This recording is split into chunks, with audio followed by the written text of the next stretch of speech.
በቤተሰቧ ተጥላ የነበረችው በስቃይ የተመታችው ልጅ ፊርዶስ ከሳውዲ።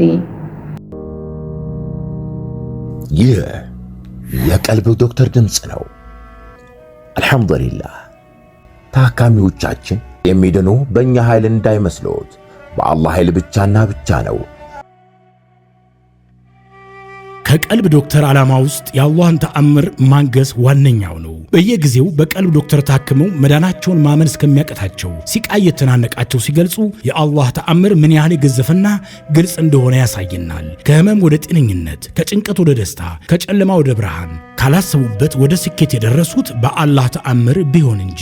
ልብ ለአላህ እጅ የሰጠና የተናነሰ ሲሆን ግልጽ ይሆናል። አላህም እንዲህ ይለናል፣ አላህን ትገነዘቡና በእርሱም ታምኑ ዘንድ በችሎታው ላይ ያስረጅ የሆኑ ግልጽ ተአምራቶችን ያሳያቸዋል። አልበቀራ።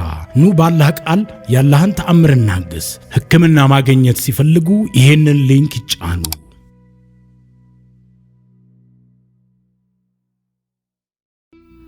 አሰላሙ አለይኩም ወራህመቱላሂ ወበረካቱሁ።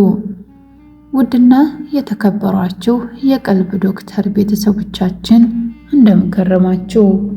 በያላችሁበት የአላህ እዝነት፣ ረህመት፣ ጥበቃው አይለያችሁ ያልኩኝ ይህ ዘወትር ቅዳሜና እሁድ ወደ እናንተ ይዘንላችሁ የምንቀርበው በቀልብ ዶክተር ኡስታዞች ሰበብ ታክመው የዳኑ የእህት የወንድሞቻችንን እውነተኛ አሳዛኝ ልብ አንጠልጣይ ታሪካቸውን ነውና ለዛሬም እጅግ የሚያሳዝን በቤተሰቧ ተጥላ የነበረችው በስቃይ የተመታችው ልጅ ፊርዶስ ከሳውዲ ክፍል 11።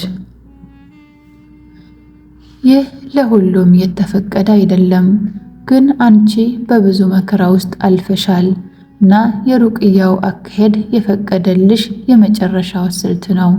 ልክ እንደ ነብዩ ሙሳ አለይሂ ሰላም የፊርዓውንን ጠንቋዮች የገጠሙበት አይነት ግጥሚያ ይጠብቅሻል አሉ። የኡስታዙ መመሪያ ይሄ ነበር።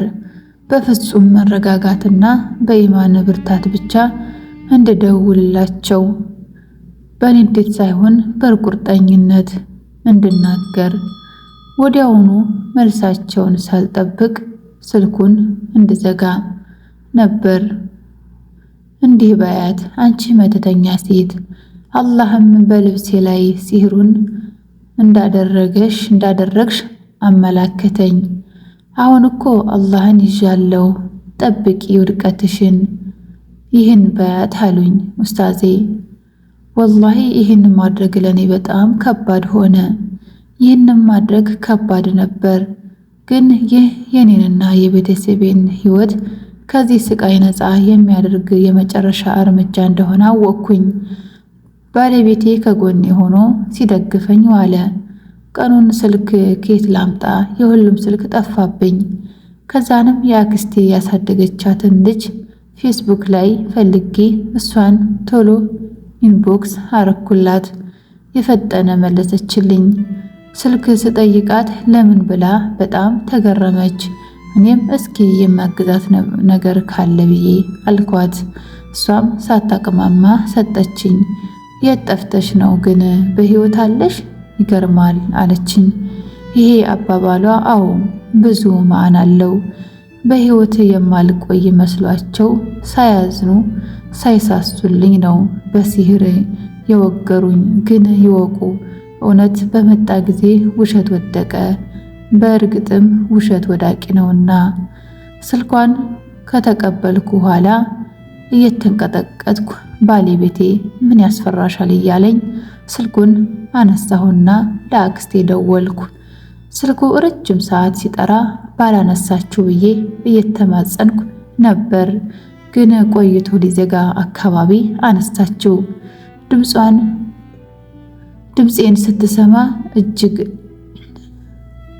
ድምፄን ስሰማ እጅግ ደነገጥኩ። ውስጤን ቋጠር አድርጌ ሰላምታ ሰጠኋት። ማነሽ? ቁጥርሽን አልያዝኩም አለችኝ።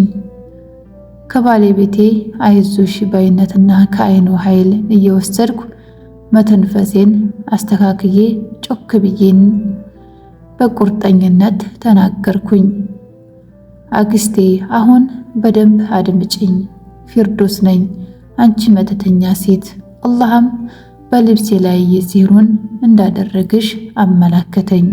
አሁን እኮ አላህን ይዣለሁ፣ ጠብቂ ውድቀትሽን። እንደምንም ፍርሃቴን ውጪ። ይህን ቃል ከጨረስኩ በኋላ የአክስቴ ምላሽ እረ የሚል የደነገጠ ድምፅ ብቻ ነበር። መልሶቿ ያስቃሉ። አወቅሽ እኔ ማን አጫጭር ናቸው። ድንግጣለች፣ ያስታውቃል። ወዲያውኑ ስልኩን ዘጋሁት። ለጥቂት ሰከንዶች ቤታችን ውስጥ ፍጹም ጸጥታ ሰፈነ። ከዚያም ሁለታችንም ከጥልቅ እስር እንደተፈታን በደስታ ተቃቅፈን ተላቀስን። ኡስታዜ አድርጊ ያሉኝን ትዕዛዝ ተገበርኩ። ቀጣዩ እንግዲህ የአላህ ውሳኔ ነው፣ የአላህ ነው። እኔ የታዘዝኩትን በተለይ የኡስታዜን ትዕዛዝ ሰማንም ታዘዝንም ከሚሉት ነኝ፣ በኸይር ነገር እስካዘዙኝ ድረስ። አክስቴ ያሳደገቻት ልጅ በፌስቡክ እንዴት እንዲህ ታደርጊያለሽ? አምኜ ስልኳን ሰጥቼሽ ብላ አለቃቀሰችብኝ። ካረጋጋኋት በኋላ አንድ ሁለት በሰላም አውርተን በኋላ ላይ ከሷ ያገኘሁት መረጃ አስደንጋጭ ነበር። የኡስታዜ ስልት በትክክል ሰርቶ ነበር። አክስቴ የስልክ ጥሪውን እንደሰማች አሉ በቦታው ተንሰፍስፋ ወደቀች። ልቧ በድንገት እንደተመታ ነገር ልቧን ይዛ አለቀሰች እና ከፍተኛ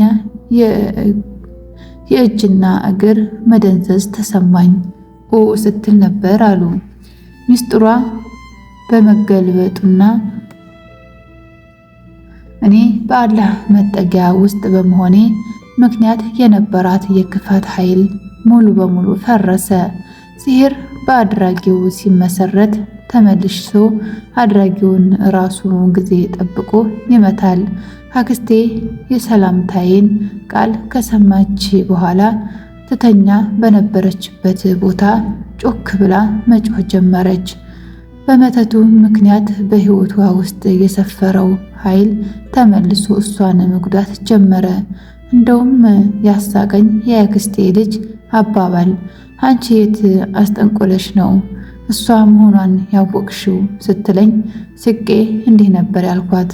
ሙሳም የጥንቆላ እባቦች በሙሉ ወደ እርሱ ሲመጡ አላህም ጣል ያችን በትር አለው። ጣላትም የነበሩት ሁሉ እንዳልነበሩ ሆኑ። ለእነኛ ለጠናቁልት ለደጋሚዎች በሙሉ የድግምት ቃል አላቸው። ለኛ ግን አላህ አለን። አላህን የያዘ ቢቸገር እንጂ አሸናፊ ነው አልኳት። ቢገባትም ግን ስብከት መሆኑን ተረዳችው መሰል እና አላህን ይዘሽ መሆኑ ነው አለችኝ። እኔም አዎ አላህም በቂ ነው፣ ስወድቅ ያነሳኝ፣ ስራብ የደረሰልኝ፣ ስከፋ ያቀፈኝ፣ በመተተኞች ሴራ እንዳልሸነፍ ያደረገኝ እሱ ነው። አንቺም እስልምናን ብትቀበይ መልካም ነው፣ ህይወት ከእስልምና ኋላ ልዩ ናት አልኳት። አልመለሰችልኝም። ከዛ ኋላ የአክስቴ የስነ ልቦና ሁኔታ ተበላሸ። ከቤተሰብ ውስጥ እናቴ በእኔ ላይ ሲህር እንደተሰራ ስታውቅ ጊዜ ከሷ ጋር በጣም ጸብ ላይ እንደነበሩ ብሰማም ለኔ ግን ምንም ልዩነት የላቸውም። እስልምናን በመያዜ የደረሰብኝ በደል በእርሷ ይከፋ ነበር። ግን ደግሞ እናቴ ናትና አፉ ብያታለሁ። አላህም ወደ ጽኑ እምነት እንዲያመጣልኝ ዱዓ አድርጉልኝ። የሷሂሮች የክፋት እጃቸው አሁን ራሳቸውን መጉዳት ጀመረ። የህይወታችን ታሪክ ክፍል 11 ይህን ይመስል ነበር።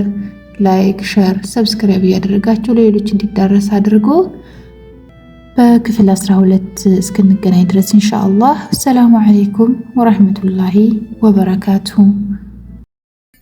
እንኳን ወደ ትክክለኛው የአፍያ መንደር በሰላም መጡ።